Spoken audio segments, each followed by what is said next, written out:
Going on YouTube? Today we are going to unbox the KXA 4-channel 400.4. That would be the KXA400.4. This is the Class D 4-channel amplifier that they have to match up with that 2400.1 or any other mono block amps. Anyway, as you can see here, we'll just flip the box around. We got our door that opens, allows access to our controls. And see here, 4-channel amplifier de 4 canales amplificator 4 canal. I don't know, guys, I'm just playing around. Anyway, and then this will show the power connections and all. You see reflection of my light going on. And 44 KXA 4004 is the actual model number. And we can flip the box around. And we got other information and specifications. RMS power at 14.4 volts. 2 ohm stereo is 100 by 4. 4 ohm stereo is 50 by 4. 4 ohm mono, which is running 2-channel, it's not really mono, is 200 by 2.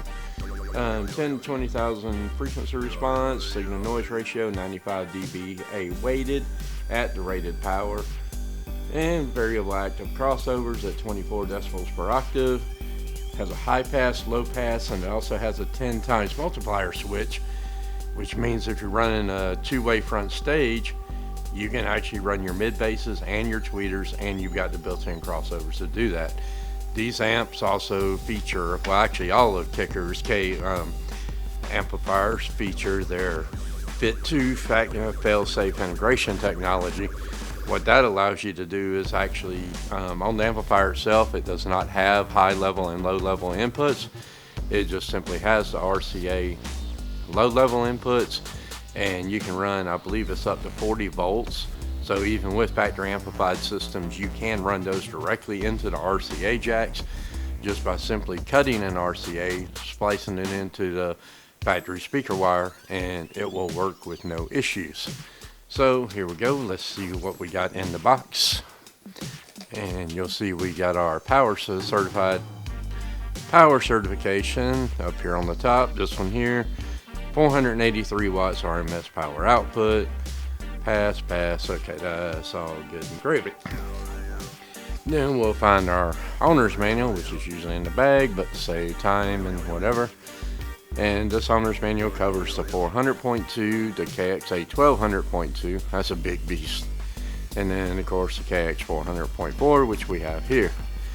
And this diagram here shows you exactly what I was talking about with the factory integration system. There's your speaker wires, you just cut an RCA and hook it in that way. And then here's further specifications and fuse requirements. 400.2 requires 60 amp fuse, 400.4 requires a 100 amp fuse, 1200.2 requires a 150 amp fuse. And power wire they're recommending is an 8 gauge for the 400.2, a 4 gauge for the 400.4, and a 4 gauge for the 1200.2 as well. Now the 4 channels do not come with the wireless bass knob, bummer, but we'll get over that. And here's some various wiring diagrams. It's a pretty nice owner's manual in full color. Now the amplifier, actually, get over here to the warranty. Their amplifiers actually come with a 2-year warranty, but if you actually buy a KickEQ and have it wired in with a KickEQ amplifier wiring kit, you actually get them an extra 1-year warranty, so that'd be 3 years of warranty for buying their power wire RCA kit. And then here's the other various information. Of course, you guys can pause or do whatever you want to do if you want to look this over, or you can go to KickEQ.com and download the owner's manual yourself and look it over before you buy it. And what we got in the box here, we're gonna have, of course, our typical Allen key. What's really nice is the one Allen key fits everything that you need. I do believe it is a 3mm, in case you don't want to use their little dorky Allen key. Now the screws are really long that they give you, because you've actually got to go the entire depth of the amplifier the way that they have the mounting. And we're going to put that away there. Alright, then first thing you're going to see is stop. stop. If you have any problems, issues, or questions, call KickEQ Technical Support. They're really smart guys over there. I'm sure they can help you through any problem that you may or may not have. And yeah, and they can take care of you. So let's get this out of the box. This is not nearly as heavy as the 2400.1 was, but it's got some heft to it. So let's get this out of here. Set styrofoam off, and let's see here. Here we go. It's not. Y'all make sure y'all don't eat this. It ain't a pack of chiclets. You're not getting a snack in the box. It'd be nice, but you're not. Okay, just like the 1200.1, your decal is going to be switchable 3M double stick tape. So that way, if you mount the amplifier like this, you can have your emblem like so. Or if you have the amplifier like this, you know, every which way your installation is going to be, just mount the amplifier in that. Just, you know, stick your emblem on there the way you need it done. Okay, so there she is, and this is what I was talking about, the mounting screws, because they are gonna be they got a little blocker here. The little end caps are plastic. The KX does light up in red, and yeah, the screws are like 2.5 inches long because the amplifier is about 2 inches deep. So let's take a look at that real quick. Get y'all back up in the frame here. So keep doing that wrong way every time. This amplifier is, let's see here, about 11 and I don't know, just slightly under 11 and a quarter, like 11 and 3/16, something like that. And wide, and right at 7.5, just under, just a tad under 7.5 deep. And height wise, we are going to be 2 1/8, meh, something like that. So that's your height, width, and depth. And then we'll flip her here, and we'll see that we've got 4-gauge ground, remote, power, amp 1, amp 2, that's your RCA inputs, and then you also have an RCA output. And then you're, as with the 2400.1, in case you didn't see that video, we have our auto turn on switches. 12 volts going to be if you're using your remote power. And if you're not using remote power, a lot of factory radios send about a 3-4 volt signal down through one of the speaker wires to turn the amplifier on. That is when you will use DC offset, and then you can also use audio.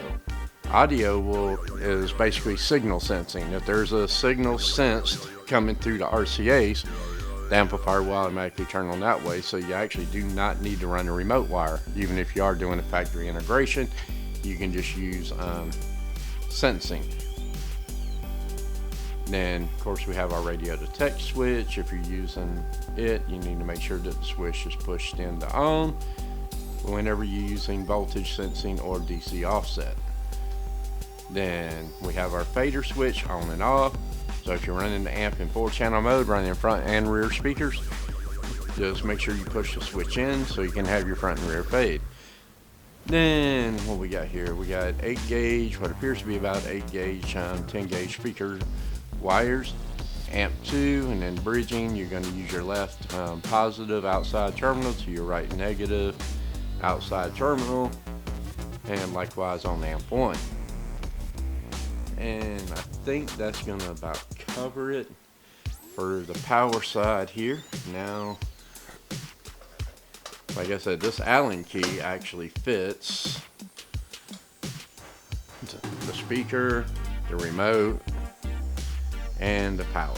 So one Allen key does everything, so that's a nice little touch. Now let's get over here to our end plate, which is fastened down with screws, and it's actually hinged and built in, so there's not really any way to lose the cover plate, and it's the same Allen key.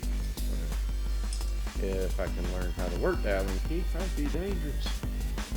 So then we can get to the, is that it? Not quite. There we go. Get to the good stuff. There it is. Now we got a lot to go over here. Now Kicker's gain control on these KXA amplifiers is really cool. It has a built-in distortion detector, clipping indicator, whichever you want to call it. And what it'll do is it'll light up red, and as soon as it lights up red, back off of it just a little bit to where the red light cuts off, and that's it. Your gains are set properly. Then we have our high pass, low pass filter on and off. And then we have our crossover, which is continuously variable, 10 hertz to 500 hertz. And there's our times 10 multiplier in case you want to run tweeters off of this amp. Then this will become 1000 and 5000 hertz. Then of course we have our KickEQ bass boost, which is, you know, questionable using bass boost. Then we have our gain for our rear channels or front channels. Either way, they just have it labeled amp 1 and 2. And then the actual crossover on this side is actually off, high pass, low pass, and band pass. So that's what I was talking about. If you run a two-way component set up front, you can set this in band pass, and then your high pass will be set variable between 10 and 500, and then the low pass section is variable between 40 and 500, or if you have the times 10 switch on, this will become 400 to 5000. And then of course we have a KickEQ boost there as well. So let me go ahead and shut this back down.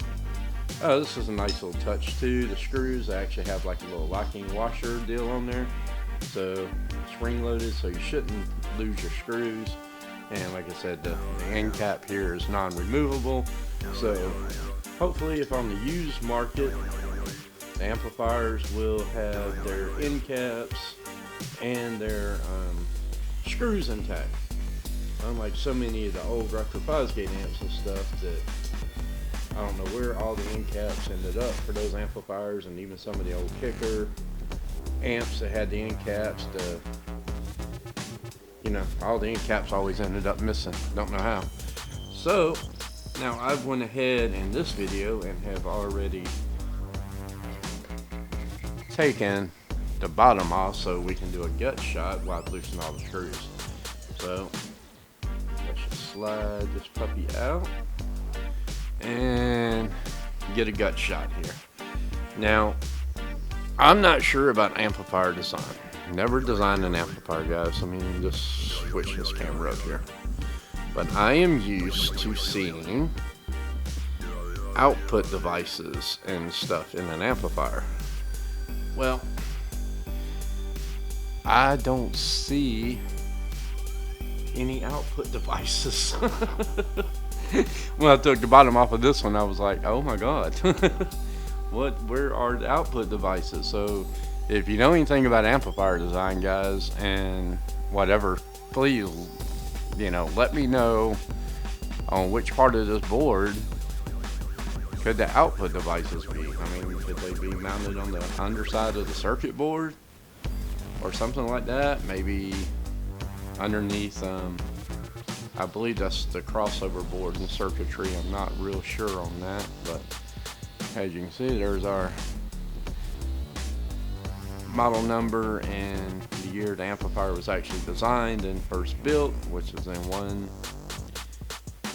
back in 2017. So it's kind of an older design now, I guess, at this point. But yeah, guys, that's about it. Gonna be about it for the Kicker KXA400.4. So let's say I got another one, but we're not gonna go through unboxing it. And yeah, I mean, you know, found this video useful, helpful, give it a thumbs up, hit the like, subscribe to the channel, and we got a couple more other things we gotta look at. All right, and we'll catch you guys in the next one. Have a great day.